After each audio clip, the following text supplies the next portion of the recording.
Hi guys, and welcome to today's video on rationalizing the denominator. Yes, we are bouncing around doing algebra, and a moment ago I did some probability, and you're not going to have any idea what I'm talking about. You're probably not even going to understand me because apparently I talk really fast, but that's not such a bad thing. It means we get these videos over and done with. You can always pause, stop, and rewind. You're luckier than my students are, trust me. Most of them just look at me and go, "What are you talking about?" Yes, but that's just maths. Now, ladies and gentlemen, if you haven't already done so and you are new to my channel, please hit that little button over there, which is the subscribe button. Again, I get no money from this whatsoever, which is fine. That's all good. I'm doing this for the fun, but it does make my life a little bit better to know that you're out there watching. So, yeah, if you can click that, that would be greatly appreciated. And then we zip quickly on to our recap and the stuff we're going to learn today. So as I move this up, you'll see a red arrow appear, and it says, you're going to remember what a fraction is. Well, okay, we know what a fraction is. We've been dealing with those since year, 2, 3, 4? And again, most people, I say the word fraction and they shudder. Why? Because they hate fractions. I don't know why. Universally hated, pretty much like me. But then I'm a teacher and I expect that.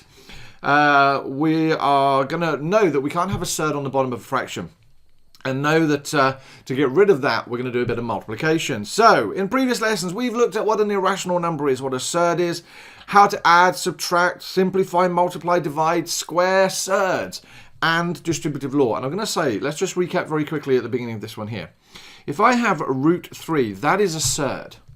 Yeah, and it's a surd because we use the square root sign to allow us to keep the number in its original form. If we were to put that in our calculator and try and round it to decimal places, then we no longer have our original value. And sometimes in maths, it's really, really important to keep that original value. Right, now, if we were to square this, if you remember, when you square a surd, what do you actually do? Well, squaring for a start means multiplying by itself.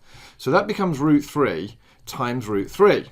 Which, if we were going to do it the long way, becomes the root of 3 times 3, which becomes the root of 9. And because we know that the square root of 9 is a square number, that becomes 3. But if we were to shortcut this and go from our original question to our answer, what we notice is that this squared absolutely cancels out that square root sign. They sort of negate each other. They get rid of each other. So if I have the square root of 4, all squared, that's 4. If I have the square root of 10, all squared, that's 10. If I have the square root of a, all squared, then that is a. So we like the idea that squares undo square roots.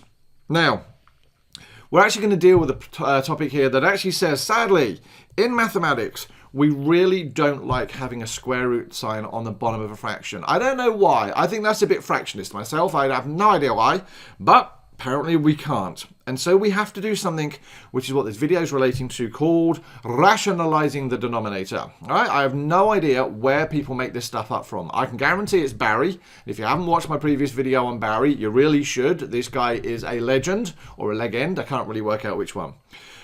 But the point of it is, he has stated, or this secret math society of the world has stated, that really having surds on the bottom looks ugly. We don't like it. It makes life complicated. We normally like the bottom of fractions to be just numbers, not surds. Now, the great thing is when we have fractions, we have to make sure that when we multiply and divide them, or we can't change the actual size of the fraction. So much of you, or most of you, will know that I can write 2 over 4 as a half. Have we changed the size of the fraction? No. All we've done is divided both the top and the bottom by 2. So what I've done to the top, I've done to the bottom. I haven't changed the physical size of that fraction. We've just made it, I suppose, simpler. And rationalizing the denominator, as I say here, is exactly the same. All we're doing is tricking that fraction into looking like something else. Now, do you remember the biggest trick, the biggest thing we can do with fractions is multiply by 1? Just to go back a moment, if I had the number 6, I'm always going on with my particular group of kids to say, well, 6 is the same as 6 divided by 1. We can turn any whole number into a fraction just by dividing by 1. If I was to multiply that top number by 1 and that bottom number by 1, I end up with 6 on 1, and I haven't actually changed the size of the fraction. Now, this 1 divided by 1 business is actually the trick that we're going to come to, but we can write 1 divided by 1 in lots and lots of different ways. That's exactly the same as I say here, 3 divided by 3. Well, what is 3 divided by 3? It's 1. What's 1 divided by 1? It's 1. What's 10 divided by 10? It's 1. What's 100 divided by 100? It's 1. Anything divided by itself is always 1, and this is the trick. And we can even use algebra. B divided by B, 1. ABC divided by ABC, easy as 1, 2, 3. Got to stop singing. I want you to consider this though. Is 1 the same as root 3 divided by root 3? Well, it looks funky. Your brain's probably going, nah, doesn't look the same. But I'm going to tell you actually it is.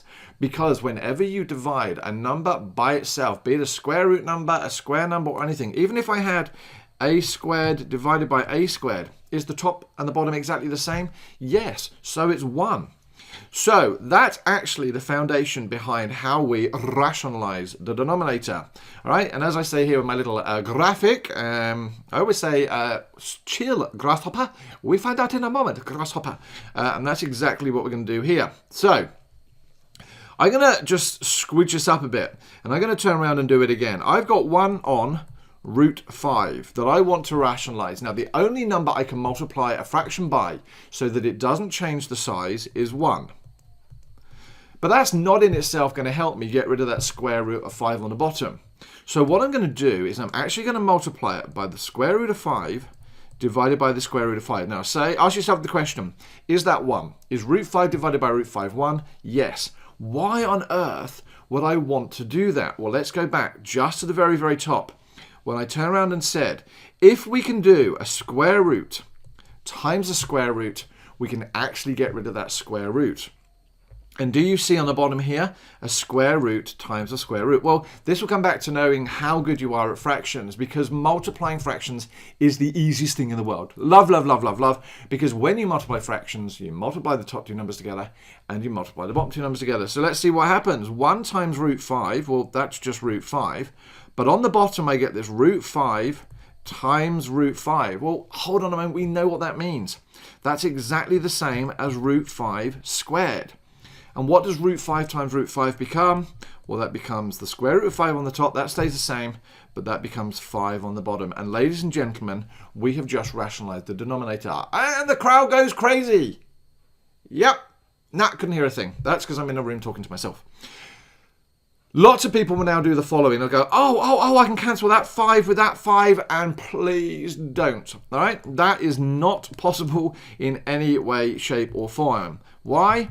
Because the 5 is protected by that square root sign. Very much like brackets. What's inside brackets is very much protected by what's outside. The same with the number underneath the square root sign.